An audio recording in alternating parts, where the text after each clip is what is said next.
I give the shir Leilun Lishmat, my father, Eli Ilich Ben Yafa, Meir Ben Rivka, Yael Ben Funcham, Zat Hashem. In the schools of the Torah that we learned today, their Neshamot should have an Aliyah. The Mishnah and Avot points out something very interesting. The Mishnah says, a person should love to work. A person should hate positions of power and leadership. And a person should be careful not to get too close to government officials. That's what the Mishnah says. Now simply, it means that a person should love to work because when a person enjoys working, the world becomes a better place. The world becomes a different place. A person shouldn't hate leaders of positions of leadership and power because a lot of times it corrupts the person himself also. And when a person gets too close to people that are involved in politics, they become even more corrupt. Even more corrupt. But the Chachamim tell us in the Gemara that a person should always take any job better than no job. That a person should never just stay unoccupied. A person should rather work any job, the Gemara says. A person, even if a person is a very big Talmid Chacham, it says a person should go and take an animal and take off its skins to sell, than not to do anything. Meaning to say that's how important it is for a person to constantly be preoccupied.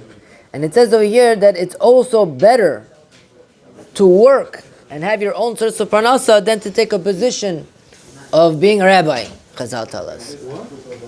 It says that a person, it's better for him to have work, his own source of parnasa, than to be a rabbi, than to take a position of a rabbinical position. Because when taking positions of leadership in a rabbinical position, it's not always a great thing. And if anything, the Chazal tell us that a person that becomes the rabbi, it brings a person closer to the grave. It's a very big responsibility, and positions of leadership and positions of authority. Sometimes it can affect a person positively, sometimes it can affect the person negatively. Even though the Chachamim are telling us that a person should always just get a source of parnasa rather than take a position of a rabbinical position, even so, the Chachamim say that this is one Chacham. He one time didn't want to take a position as a Rav, but he ended up taking it because he saw it was necessary. After he took it, he said, if anybody would want to take me away from this position, I would take a boiling pot of water and I would spill it on top of him. Why? Because once a person has that type of position, it's hard to bring a person down. It's hard to bring a person away. But it says that what's the main thing that Chazal are teaching us? That a person should work, a person should be occupied, a person should be doing something all the time. He says something very interesting. Chachamim tell us you have to love work. Why love work? One of the reasons why a person should love work is because when a person enjoys what he does, you can be assured that he's going to do it good. When a person enjoys the job that he does, when a person enjoys the work that he does, you know he's going to do a good job. It's like you bring a contractor to your house, you tell him, oh, you like doing construction? He tells you, no, not really. It's not going to be, a person tells you, I love it, I love building houses, it's exciting. And if a person enjoys something, you know he's going to do a good job. When people enjoy what they do it good. So he says that's the reason also that a person should enjoy the work that he does. A person should like to work, Chazal say. Not only that, Chamim tell us a person that works and has his own source of parnasa is even greater than a Yirei Shamayim. How is that possible?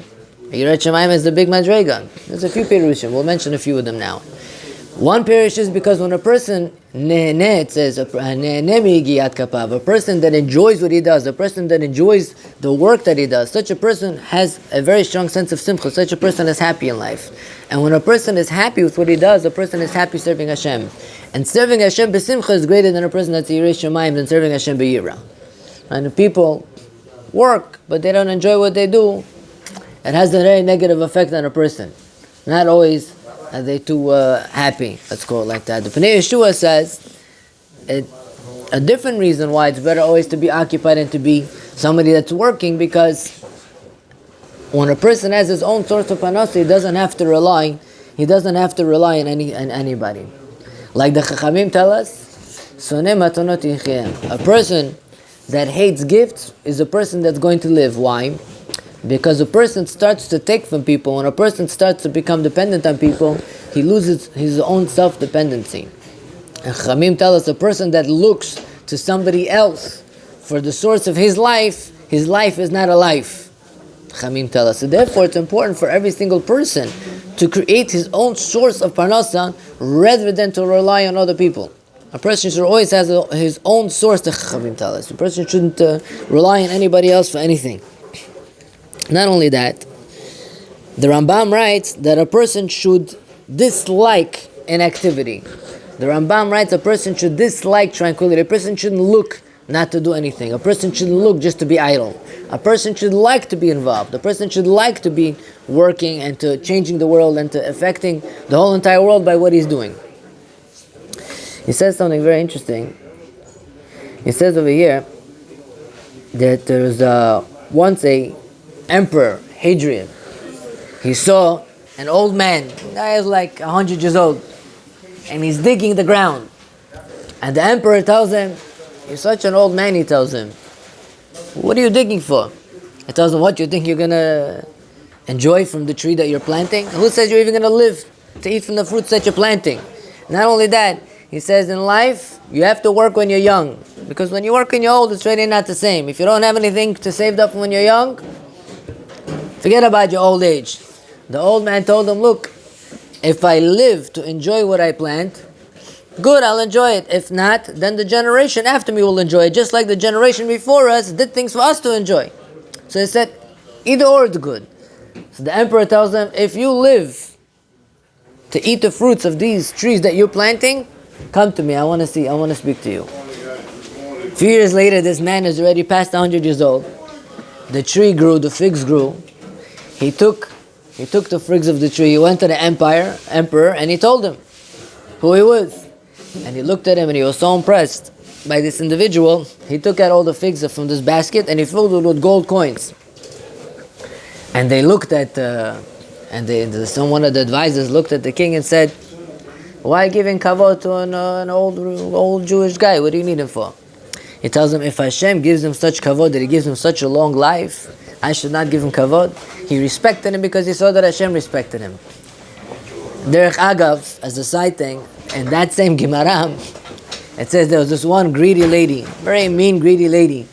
She looked at what the king did, so she was under the impression that the king likes figs.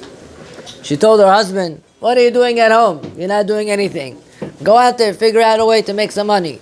See, the king likes figs, go bring him some figs." He went to bring the king figs, and what did the king do? The king took it as an insult. "What, you think I really need figs?" The king put him in the middle of the city, and he said, everybody that sees him has to throw a fig in his face. And they all started to throw a fig in his face, and he came home at the end of the day, he told his wife, "How should I thank you for the smart advice that you gave me?" You know what his wife told him? You'll never believe it. She said, "Go to your mother and tell her, thank God that it was figs and not etrogim, that you would have been dead by now." That was her answer. It's interesting why the Gemara had to bring that story. But Lama said that you see that what? There is something to it, that when a person does something, when a person works, when a person... The Gemara here also, he says something very interesting. He says that the Midrash brings that we have to be like Hashem. When the Jewish people were going into Eretz Yisrael, and they were first entering Eretz Yisrael, the Midrash says that Hashem was telling them, just like I created the world, and when I created the world, I planted a whole garden in Gan Eden, also you guys are going to now go into Eretz Yisrael, you have to start planting trees right away. And the Gemara says that's also emulating Hashem, by planting trees and developing the actual country that we're living in. So they ask, what do you mean? It says that, there's another Chazal that say, how do we emulate Hashem? How we be like Hashem? We be like Hashem by being merciful, compassionate, just like Hashem is merciful and compassionate. Hashem visits the sick, Hashem heals the sick, Hashem comforts the Avelim. So to also we have to be the same way, right? So the fact that this Gemara is saying that we have to emulate Hashem by going to Eretz Yisrael and start to plant the trees, it's sort of saying that it's comparison to us also on the other end of how we're compared to Hashem in a way that we're also kindness and merciful. So what does Chazal come to teach us by this? He says, you know what Chazal are coming to teach us? Hashem is trying to say, just like I created the world, and I started to plant trees into the world, and I started to create everything in the world for a person, everything we have, everything that we look at in this room is all sourced in the world. Plastic. Hashem created plastic in the world so we could use it. Right? Metal, lights, trees, wood, anything you could think of. HaKadosh Baruch Hu put all of that in the world for us. So what Hashem is telling Klal Yisrael, now you're going into Eretz Yisrael, you have to start developing the country for the benefit of other people. It shouldn't just be for yourself. You shouldn't just do things in the world that are only related to you. Don't be somebody that's a passive taker. Don't be somebody that's just taking from the world. A person should also be somebody that's giving to the world. A person should also do things that are going to develop the world in a way that he's giving to other people as well, so the world should be able to benefit from what he's doing. And that's what he says. Just like Hashem planted all the trees in Gan Eden before for the benefit of people, so also people should do things for the benefit of other people as well. And he brings further that there are some people that they built through Torah. They built through Torah not only in a physical sense that a person has to be involved in building in the world physically, but a person also in a spiritual sense, a person needs to be active spiritually. When a person learns Torah, for example, the Gemara says that Rav Chanina ben Dosa, all the shefa that needed to come into the world, they say like this: the world needs to exist. In order for the world to exist, there has to be spiritual sustenance always coming down from Shemayim, from Hashem, into the world, and that's how the world exists. If the world doesn't have this spiritual shefa coming down, the world will cease to exist. And therefore Chazal tell us, if there's no Torah learning day and night, there will be a lack of shefa and the world will cease to exist. We spoke about this last week a little bit. And Chanina ben Dosa, it says he was such a holy, righteous person, all the shefa that needed to come into the world came in through him and then came into the world. He was like that vehicle. He was like that pipeline that connected the shefa of the sustenance from the upper world into this world. But even for himself, he didn't really need anything. So you see that a person can also develop the world through his limud Torah, through living and learning Torah all the time. But not only does a person have to live by Torah, in a spiritual sense, a person has to live and learn and develop, but also a person physically. The Gemara says that Rabbi Akiva, one of his students got sick and nobody wanted to visit him. What did Rabbi Akiva do? Rabbi Akiva himself went and he took care of him. He swept his house, he washed his floors, he cleaned up everything for him. And the student told Rabbi Akiva, if you wouldn't come here, Rabbi, I would have been dead. He said, you gave me life. Rabbi Akiva went out and he said, whoever doesn't visit sick people, as if it's killing him. Why? Because when a person is not feeling good, when a person is sick and he has people taking care of him, and when he has people around him, it gives a person life, it gives a person chiyut, right? Like the Gemara says. And also Rabbi Akiva was teaching them that even though you're learning Torah and you feel like somebody else is going to do the mitzvah, but when it comes to visiting the sick, there's something unique that you don't have in other mitzvot so much.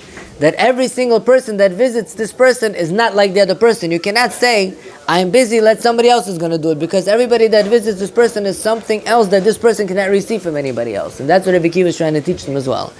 Point being is that people, the Chachamim here in this Mishnah are telling us that we have to love work. What does that mean, love work? That a person has to enjoy what he does. That a person has to, when a person enjoys what he does, the world is a much more happier place. When people don't enjoy what they do, Chachamim are telling us it's not the world, it's not the same. And not only that, a person should do things in a way that he's benefiting to the world. A person should be somebody giving to the world. A person would want to do things to develop and benefit the world through what he does. Shouldn't just do things for himself just to take. So last week we spoke about, in Halacha, we spoke about wine a little bit. Why is asur to drink not kosher wine? There's a very famous Scotch whiskey that's stored in wine barrels. This is something that I wanted to speak about. There's a very famous Scotch whiskey that's stored in wine barrels. For example, Macallan. Right? A lot of people like Macallan. Macallan is stored in wine casks. The question is, are we allowed to drink non-kosher wine? We say we're not allowed. The Shulchan Aruch says you can't even benefit from non-kosher wine. That if somebody gave you a non-kosher bottle of wine as a gift, api halacha, according to Shulchan Aruch, you have to pour it down the bathroom. You can't drink it, you can't do anything with it. That's it. It's asur b'hana'ah, you can't even benefit from it. We explained the reasonings why last week. But what do they do? Sherry casks. What sherry casks? It's a wooden cask, a wooden barrel that they put inside of a non-kosher wine, They age non-kosher wine in there for however 12 months, 18 months, whatever it is. And then afterwards, the Scotch companies buy those barrels and they put Scotch inside those barrels because they want the Scotch to absorb all the flavors of the wines into the Scotch in order to make it better. Now the question is something like that allowed or is it not allowed? Are you allowed to drink Scotch that was stored in sherry casks, which was a very popular Scotch, right? The Macallans are very popular. A lot of people like Macallans. Where you go, a lot of people, It's whiskey mostly, it's not Macallan, they purposely buy barrels, send them to wine companies, so after the wine companies have finished storing their wine, they'll send it back to Macallan. They purposely want it. Not only that, one of the rabbis experts went, he said he went to visit the Macallan factory. Not only do they put Scotch in the wine barrels that absorb the actual wine from the barrels, but they also leave the barrels with some wine inside of it to mix with the Scotch, because they claim that it gives it a better look, a better flavor. You ever look at Scotches that have sherry in it, non-kosher wine? It's darker. It's much darker. You ever pay attention to that? You're talking about whiskey? Yeah, Scotch. But it depends on the age. If the more ages, it's more darker. Depends on the barrels. The barrels that they use give it color. The actual color of Scotch is not yellow. They put caramel coloring in there. They put coloring in there to make it the color. They put coloring in there to make it that color that you have yellow. But when it gets dark red, that comes from usually when you store it in wine. When you put wine cask, it becomes dark, like reddish. You know what I'm talking about? So Macallan, you want to tell me this is not kosher at all? I didn't say it yet. We're still discussing it, right? So there's a big machlokat haposkim whether it's mutter or not. But here I have a tshuva. Different types of Macallans, Rabbi. 99% of Macallans all go through sherry casks. They're known to put it through sherry casks. They like the sherry casks. Now we're going to see there's a difference between exclusive sherry casks, where the whole time is in sherry casks. Sometimes they put it in 3 casks. Sometimes they put it in 2 casks. Does that make it better? Does it change? Does it make it worse? What exactly is the halacha?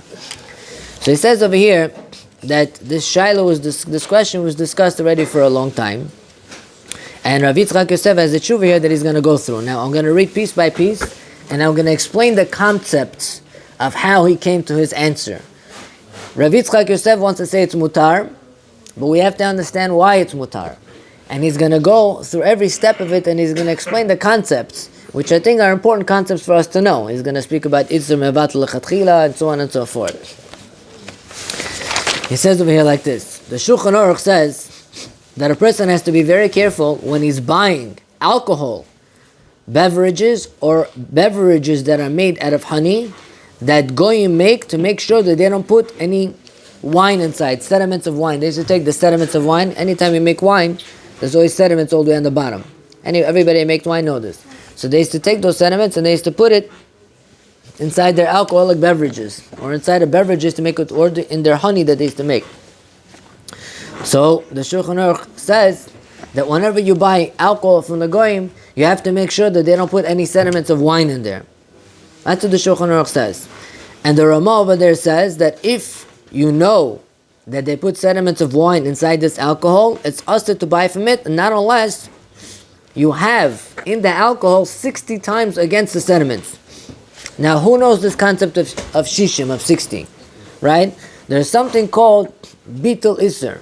Now, for example, if I have a piece of pig oil, or a piece of pig, say a person's making a soup, right?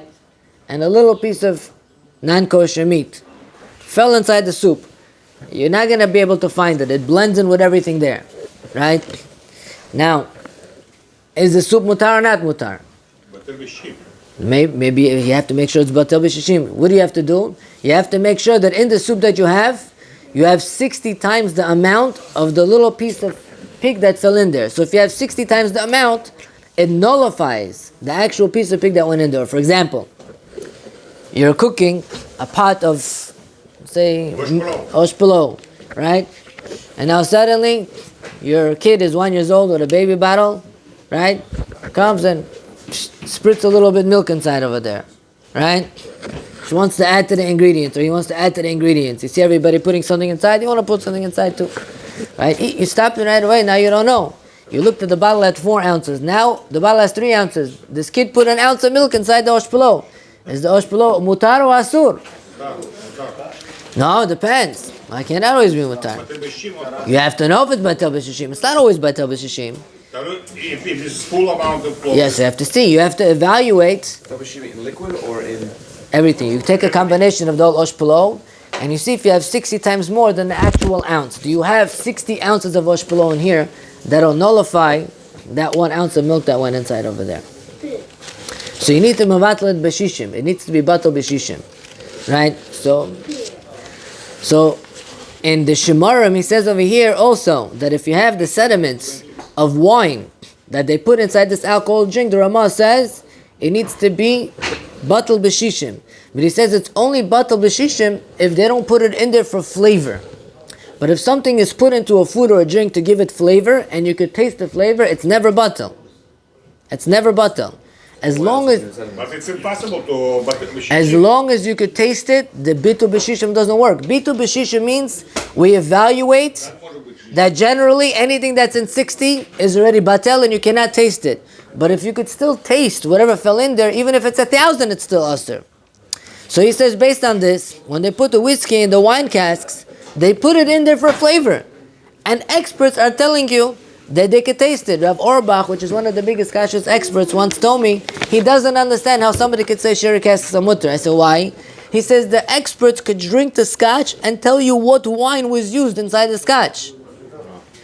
He says they could say, so if they put it in there and you could taste it, it's usher. What's the heter? That was his ta'ana. I didn't like it. But I remember one time I was with Rabelsky in the car. We were going to the city, to the OU. He used to take the guys to the OU to the city, and we used to sit with him in the OU office. And he used to answer questions all day in kashrut, and we used to learn from him. So in the car, I was with Rabelsky, and remember we were driving to the city early in the morning from Torah Vadat, and I asked him, as the Rabelsky, is sherry casks mutter to drink? I thought he would say, like it's maybe mutter b'di'ah, but it's not because Rav Moshe Feinstein said that it's mutter to drink, but Baal Nefesh should be machmir. Rav Moshe Feinstein, some that say what he was talking about is not the way it is today. So Rabelsky told me it's better not to drink it. Better not to drink it. That was his answer to me. Now we're going to get into all the other opinions later on as we go. But the Minchat Yitzchak comes along and he says, no. He wants to come and say that it's mutar. Before we get to the Minchat Yitzchak's svar of why it's mutar, I'll tell you a story of the Minchat Yitzchak. The Minchat Yitzchak, I think Rav Yitzchak Weiss, I think his name was, when he was looking to get married, the girl that he was dating, they were engaged, he found that afterwards that she has a certain sickness, that if she starts to bleed, she doesn't always stop. And she could lose her blood and die like this. There's a certain sickness, no alena, that people can have. But he didn't want to break off the shidduch because he didn't want to hurt her feelings. He said, I'll marry her anyways, and Hashem will help. He got married, he had one kid with her, and she died. He got remarried, and for years he couldn't have kids. They went to the doctor checked him, and said, Rabbi, there's no way in the world that you can have a kid. No way in the world that you could ever have a kid. The rabbi was barren to begin with. But the rabbi said, how? He already has one kid. It's impossible, he told him, that you have a kid. And he realized that the fact that he didn't want to hurt her feelings and he married her anyways, Hashem gave him a kid. If he would have broke up with her and married somebody else, he would have never had a kid. Just interesting how Kadosh Baruch Hu made a nice for him. Rav Yitzchak Weiss, he says over here, he explains the whole making of scotch and how it's made. And he says when you're making scotch, it's not always that you're just making scotch and whatever you put inside, they really can't put anything inside. Legally, you're not allowed to put anything in scotch. It has to be pure scotch. They only put caramel coloring for the color, and that's it. Everything else has to be done with chokhmah, the quality of the produce that you use, the air that you put it in, the temperature, the cooking, the distillation. All these things make a difference, but really they're all made the same. What kind of casks you store it in? They put it in rum casks and bourbon casks and wine casks, but they're not allowed to add anything into the actual scotch. So he says over here that in the scotch making factories, they take barrels. These barrels, inside of them, they have something that ruins the flavor of the scotch, so they need to get it out. They need to get it out. In America, like Jack Daniels, how did they get it out? They put all their barrels through burning process. They burn out their barrels, and then they store the scotch in there. Therefore, you have it has like a charcoaly taste a little bit. Why did they do that? He says because the barrels inside of them, they have like something negative, and you need to get it out, so they burn it out.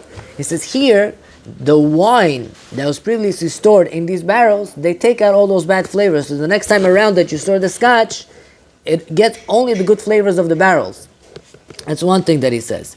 And he says not only that, when you put it inside there and the scotch develops in there, he says after you take out the scotch, he claims even the biggest professionals cannot taste wine. Cannot taste wine inside the scotch. He says why? Because it's so little, they only taste that something is different. Meaning to say if you drink a Macallan or you drink a Glenlivet, you taste the Macallan, something is different. There's something about the Macallan that everybody likes. What is it? It's the sherry casks. That's really what it is. It's the fact they put it into sherry casks for so long. But he says you don't actually taste the wine. You just taste the difference in the scotch. But you don't have the taste of wine inside there. And he says since you don't have the taste of wine inside there, that's telling you already that it's batel. That's already telling you that it's nullified, that it's mutar. And he says also over here that there's Rav Moshe Feinstein held that wine and scotch becomes batel 1:6 ratio. 1:6 ratio means to say that if I have 5 times more scotch than I do, 6 times more scotch than I do in the wine, it's batel. It becomes mutar. Right? Really the Shulchan Aruch also held such a thing. That wine and scotch blemishes it. And therefore it's batel achad b'sheish. Right? If I have 5 quarters of scotch and 1 quarter of wine, it's batel according to the shitot. Let me ask you a question. If the people, but you said special people, they can test the taste only. Yeah. It's also like the arov of the people, they cannot taste. How many people you know that they know each drink that they drink, oh, this is here, this is there. It's not so No, many it's people. not. We don't go by the rov. I'll tell you why. Because whenever you make scotch with wine, we drink scotch. Everybody will tell you that when you use sherry casks, it has a certain darkness to it. There's something about it that gives it a certain better flavor. Now, just because you can't discern this flavor doesn't mean that this flavor is not in there. If an expert is drinking it and he can tell you what wine is in there, that means the flavor is not noticeable. You're just not trained to notice it. You're just not trained to notice it. Right? But the flavors are still there. So he wants to say that even though the flavors are there, but since afterwards you don't really taste the wine, you just taste the difference on the scotch, that's considered already that the wine was batel and the scotch is mutar. Gotta tell you that Rabbi Pinchasi, one of the Gedolim in Eretz Yisrael, he wrote a whole tshuva once on sherry casks many years ago, and I read through it and I realized that the facts there were not so accurate. It seems like he was misled in how they made it. I realized that the facts there are not accurate. One time in a shul in Flatbush, I see that they have sherry casks, Macallans over there. And the Rav there is a big Talmud Chacham. And I was curious. I was like, the rabbi drinks this? He's like, the rabbi drinks this? The rabbi loves this. I was like, really? So it's mutar. I was like, really? But how? He's not concerned for sherry casks? He said, Rav Pinchasi said that it's mutar. I didn't want to say anything, and then about a year or two ago, Rav Pinchasi wrote a new answer, and he went back on his tshuva, and he said that now he understands exactly how they make it, and he held that it was asur. Rav Pinchasi held that it was asur. Listen, it's a very big machlokes whether it's mutar or not. Rav Yaakov Yosef held that it's asur, like stam yinam. You're not allowed to have an half of it even.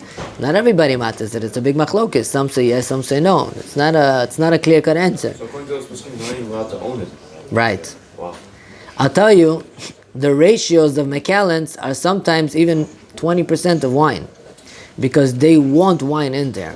Macallans are like the worst. If you're going to tell me, right, if you're going to tell me that it was like the 3rd barrel, like a cheaper scotch, they tells you they put it in American barrels, bourbon barrels, and sherry casks. There I can tell you is mutar 100%. Why? That's just advertising. They're using a sherry cask that was already used 2-3 times. They put it in there for a year or two just to write it on the label. It's a cheap scotch. There's no sherry cask. Yeah. Why dafka sherry? What's the problem with sherry casks? I don't get it. Huh? It's wine. It's not kosher wine. Why sherry? What's the problem with the sherry cask? Like we know, chazil, we're not allowed. Well, what's the problem? Sherry? You're allowed to drink non kosher wine? No. What's a sherry cask? What's a sherry cask? It's not kosher wine stored in a cask. Oh, non-kosher ones down the gas. They put in a cask, Then they do scotch. and then they take out the wine, they leave some inside, and then they put scotch, and the scotch absorbs all the wine into the scotch, and now it gives... It's not about the cask itself. It's No, what's inside. it's what's inside. All sherry casks are not kosher? I didn't get to a conclusion yet. We're doing Rav Yitzchak Yosef's Tshuva.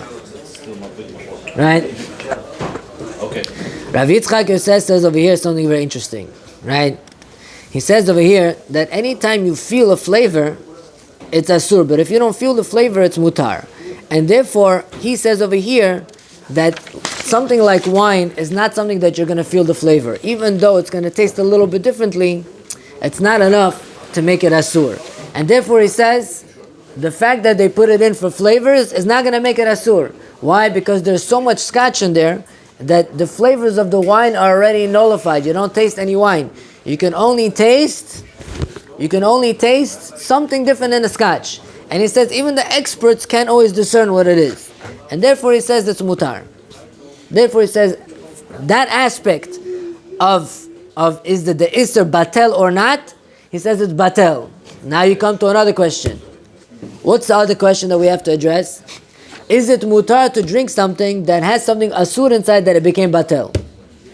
Are you allowed to take non-kosher wine and put a little drop of it inside your scotch and drink it, even though it's batel? Say I have scotch, I like a little bit non-kosher wine inside. I put 1/6 less than one. There's 70 times more scotch than the wine. I evaluate it.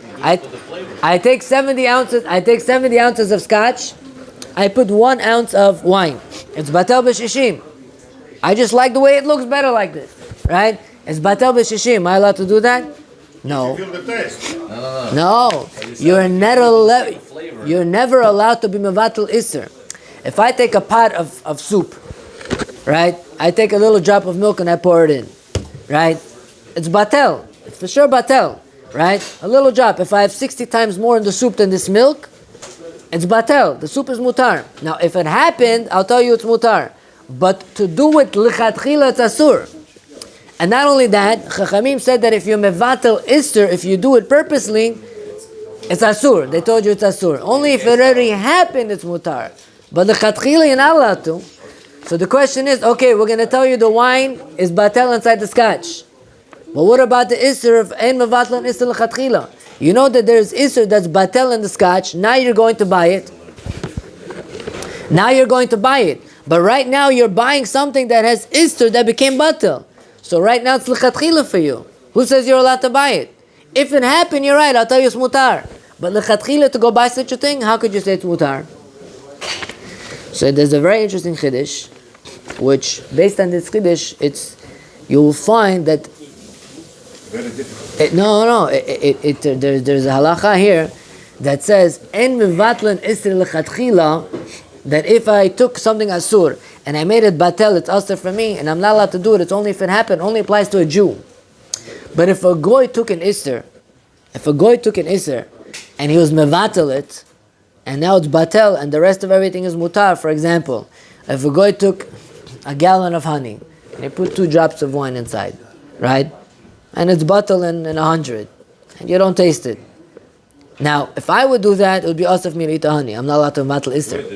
A goy did it, he didn't do it for you. No, if he did it for you, it's also asr. Not allowed to do it for you. But if he did it to sell on the market, now, me buying from him is not considered, I'm not allowed to buy from him. Because once it's already done, my choice of buying it becomes a chatchila. That's the way the poskim write. Now, not everybody agrees to that. The Rabbah says that it's asur, but lehalacha, that's what we hold. That the Shulchan Aruch writes that once something is batel by a goy, lefi halacha, you're allowed to buy from him lechatchila. For example, I once asked my Rosh Hashiva, I told him, when they make raspberry jam, raspberries are very infested with bugs. Very hard to clean. Now, how did they make raspberry jam? They put it through a strong wash, right? Then they cook it, they blend it, and any bugs that's in there already becomes like nothing. You find the leg inside, nothing serious. You won't find a whole body inside there, right? So now what happens? After they finish cleaning it, now it's a safek, maybe there's still left a bug in there or not. And then when they cook it and blend it, you have another safek. Even if there is a bug in there, it's most likely already destroyed and it's batal barov. It's already batal inside over there. So I'm not allowed to do that. I cannot take raspberries and just wash it and grind it and drink it. Because I'm taking Isra being mevatel. It remains to be asa for me. But now a goy did it. He did it for the whole world. Now that it's batel, that means it's mutar. Now that it's mutar, I'm buying something that's mutar. He didn't do it for me. Therefore, l'chatchila, I'm allowed to buy it. So I asked Rosh Hashiva, I said, based on this, it may be better to buy a raspberry jam from a regular company like Schmuckers with an OU than to buy it from a more religious company. Why? Because the religious companies, they're doing it only for the Jews. And if they're being mevatel the Isser, it becomes much more of a problem. Besides the fact that a lot of the jams, raspberry, strawberry jams by the very from companies, they're not real. It's all flavors. They don't really put real strawberries or raspberries anyways because of the bug situation. But some companies do. But they're doing it for you. So maybe over there, they're being mevatel Isser. Maybe it's better to buy from regular company like Schmuckers because the goyim do it. They don't do it for you. They do it for everybody. He told me at face value it seems red, but he wants to look into it. Because Lama said, once something is batel in the hands of a goy, it's mutar for you l'chatchila to buy. Therefore, Rav Yitzchak Yosef says, the fact that you don't taste anything once it's already batel, and the fact that a goy did the beetle, it's mutar for you to buy. But he says all of this is mutar, he's saying. But it's always, he says, for sure better l'chatchila to buy a scotch with a hechsher, to buy a scotch without sherry casks. Now, I'm going to give you a conclusion on sherry casks. It's like this. Sherry casks, if it's pure sherry, you look at the barrels. If it's pure sherry, there's exclusive sherry, only sherry, l'chatchila don't buy it. Why? Because many poskim hold that it's asur, and some poskim even hold that it's ba'ana'am. It holds it's mutar. It holds that it's mutar. Mi'ikar hadin, if somebody gave it to you in their house or whatever, you don't want to embarrass somebody, you could drink it. Because l'ma'aseh mi'ikar hadin, you have poskim to rely on. But l'chatchila, stay away from it, because there's not kosher wine in there. You don't want to put yourself in a machloket. Anytime you have a cask that's mixed, it tells you 3 casks. It went through American, European, and sherry. It's mutar to buy l'chatchila. You want to be machmir? There's room to be machmir also, but it's mutar to buy l'chatchila because the amount of sherry that's in there is so little already after all these casks that it's for sure batel, right?